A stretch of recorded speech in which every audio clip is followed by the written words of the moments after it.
अगर आपकी पत्नी ने भी मायके से अगर दहेज का झूठा केस दर्ज करवाया तब आप उस केस को हटवा सकते हो, पूरे मुकदमे को कैंसिल करवा सकते हो, पूरी एफआईआर को आप क्वेश करवा सकते हो। और ये है उसका जीता जाता सबूत भाई, ये हाई कोर्ट की जजमेंट जो कल ही आई है, जो कहती है कि अगर पत्नी मायके में रहकर अगर कोई झूठा मुकदमा ऐसे दर्ज करवाती है तब आप उस केस को हटवा सकते हो। लेकिन आपको एक ट्रिक का यूज करना पड़ेगा। जिस बंदे ने जो ट्रिक लगाई है, जिसके एडवोकेट ने जो ट्रिक लगाई ना भैया, कमाल तारीफ है, कसूता दिमाग लगाया बंदे ने। देखो अगर आप भी ऐसा दिमाग लगाते हो ना और आपकी पत्नी ने अगर मायके से अगर कोई ऐसा झूठा केस लगवाया, मुकदमा लगवाया कोई दहेज वहेज का, तब आप उसको हटवा सकते हो भाई 100%। देखो आप हैरान हो जाओगे क्या दिमाग लगाया बंदे ने। चलो उससे पहले ना मैं आपको ट्रिक तो बताता हूँ, ट्रिक से पहले मुकदमा बता देता हूँ ये है क्या। देखो भाई ये मुकदमा था, चलो मैं इसका नाम नहीं बताऊंगा लेकिन ये जजमेंट मैं आपको फ्री में दे दूंगा, वहां पे आप पढ़ लेना इसको। देखिए भाई कोई बंदा था, उसकी पत्नी है ना बार बार नाराज होकर अपने मायके चली गई और एक दिन उसने क्या किया, पूरे परिवार के ऊपर दहेज का केस लगवा दिया 498A और 406 लगवा दिया और 323 लगवा दिया और पूरे परिवार पे 34 लगवा दिया और ससुर पे 376 लगवा दी भाई। अब थाने से फोन आया कि भाई साहब आपकी पत्नी ने ऐसे ऐसे मुकदमा दर्ज किया है तो आपको थाने में आना पड़ेगा। तो वो गए भाई मौके पे, जिस दिन थाने में काउंसलिंग थी उस दिन गए तो पत्नी आई ही नहीं, पत्नी नहीं आई। बंदे ने क्या किया, बंदे ने जाके डिवोर्स के लिए, तलाक के लिए फाइल लगा दी भाई। ये लो, अब तलाक के लिए फाइल ऐसे तो लगेगी नहीं, कोई तो कारण होना चाहिए, कोई तो ग्राउंड होना चाहिए। तो बंदे ने एक तरफा तलाक के लिए एप्लीकेशन लगा दी कि मेरी पत्नी मेरे को तंग करती है, मेरे और मेरे परिवार को बेवजह तंग करती है, ये उसने ग्राउंड दिखाया। अब मामला गया इसमें फैमिली कोर्ट में तलाक के लिए, और जब तलाक के लिए यह मामला आया फिर बीच में ये वाले मैटर कि सर 376 किया मेरे साथ में, 498 ये किया वो किया, तब वो मामला चला गया जी हाई कोर्ट में, दिल्ली की हाई कोर्ट के अंदर। और वहां पे जब बंदे ने जो ट्रिक लगाई है माशाल्लाह भाई, देखो नॉर्मली केस में क्या होते हैं कि ये कोशिश करते हैं कि हमने दहेज नहीं मांगा, हमने 376 नहीं किया, 406 नहीं किया, इसके ऊपर जोर देते हैं, सिर्फ ये साबित करने की कोशिश करते हैं कि हमने ऐसा नहीं किया। लेकिन इस केस में बंदे ने ऐसा कुछ नहीं किया, सिर्फ उसने ये कोशिश की, सिर्फ एक ही बात को पकड़े रखा कि हमने ऐसा कुछ नहीं किया और ना हम ये चीज साबित कर रहे, पर मैं ये कहना चाहता हूं कि मेरी पत्नी हमको तंग कर रही है। और उसने जो जोर दिया बात पे, सिर्फ इस बात पे जोर दिया कि हमारी पत्नी हमको तंग कर रही है भैया, जो मेरी पत्नी मेरे परिवार को तंग करी, सिर्फ इसी बात पे जोर दिया, यही ट्रिक उसने आजमाई। और हाई कोर्ट में कहा कि हमारे घर में जब भी कोई छोटी मोटी बात हो जाती या नहीं भी होती तो मेरी पत्नी बार बार नाराज होकर मायके चली जाती, बिना बताए बिना वजह उठाया बैग और चल पड़ी मायके की तरफ। अगर हम इसको कुछ कहा सुनी कहते कि भैया ऐसे मत जाया कर, ये मत जाया कर, तब इसने हमको कहा कि मैं तुम्हारे ऊपर कोई झूठा मुकदमा दर्ज करवा दूंगी, यानी कि हमको धमकी भी दे रही थी। और इसी बीच में एक बंदे ने एक रिकॉर्डिंग दिखा दी कि ये जिस दिन वो एफआईआर दर्ज हुई थी थाने वाली, उससे पहले ये मेरे पापा को कुत्ता कह के बोलती थी और मेरी माँ को कुत्ती कह के बोलती थी। उसका उसके पास में वीडियो भी था।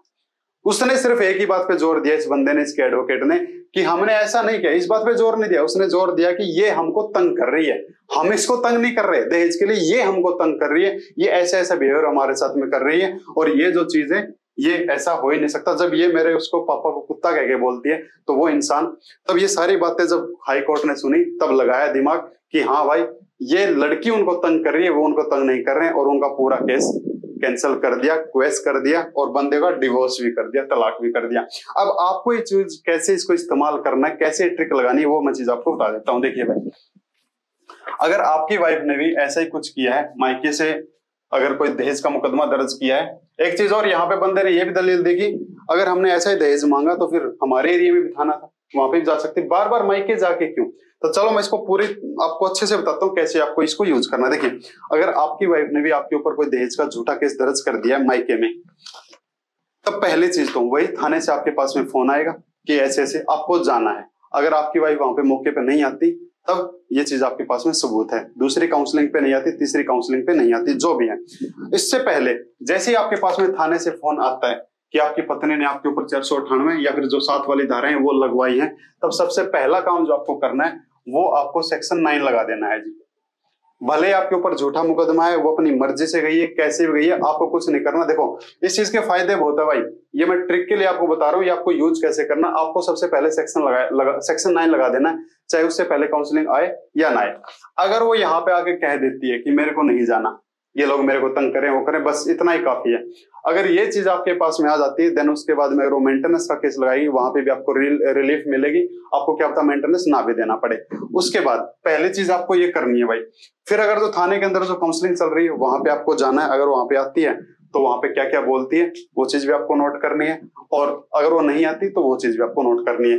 फिर जैसे इस बंदे ने किया वैसा आप कर सकते हो, आप जाके डायरेक्ट डिवोर्स केस लगा सकते हो अगर आप तलाक लेना चाहते हो तो। लेकिन अगर आप चाहते हो आप तलाक नहीं लेना चाहते तब आपको क्या करना है, एक 482 के तहत में हाई कोर्ट के, आपके एरिया का जो भी हाई कोर्ट है भाई, आप यूपी से हो, बिहार से हो, राजस्थान से, कहीं से भी हो, आपके स्टेट का जो भी हाई कोर्ट है वहां पे 482 की एक एप्लीकेशन देनी है। जब मामला थाने में हो तभी दे देनी है, इतना लेट नहीं करना है।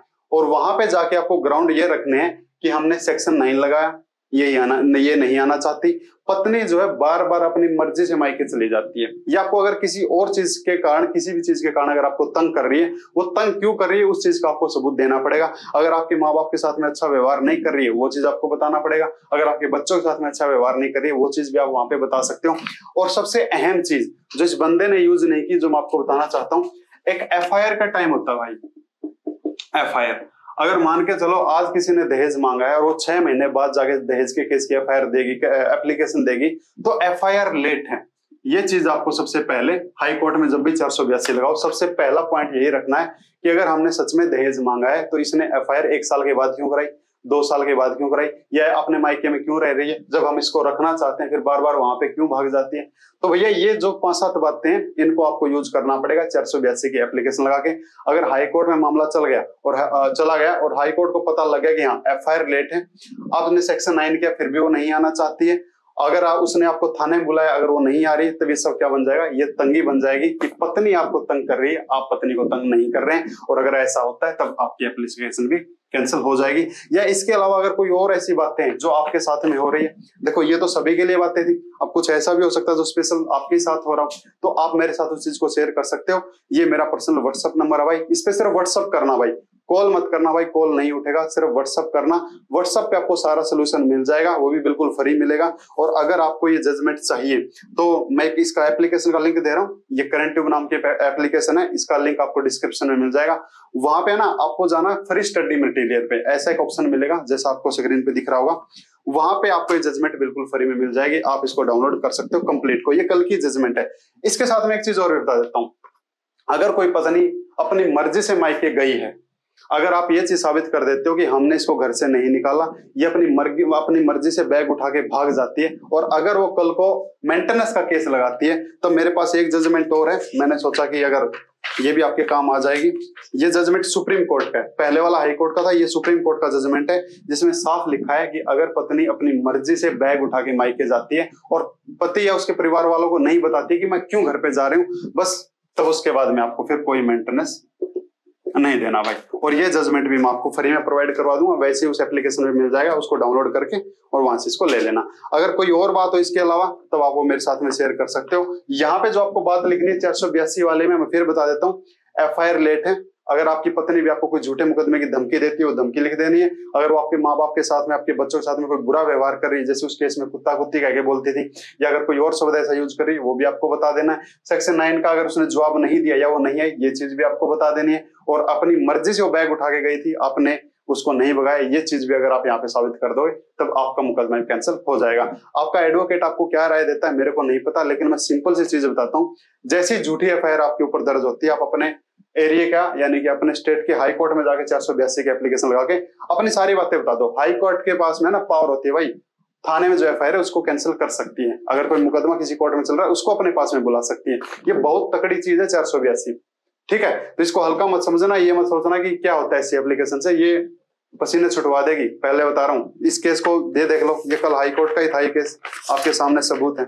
तो अगर आपको ही बचना है, आपके ऊपर अगर दहेज का झूठा केस है, तो ऐसे आप बच सकते हो। थैंक यू जी। इसको अगर अच्छा लगे तो शेयर कर देना भाई, चैनल को सब्सक्राइब कर लेना। Thank you.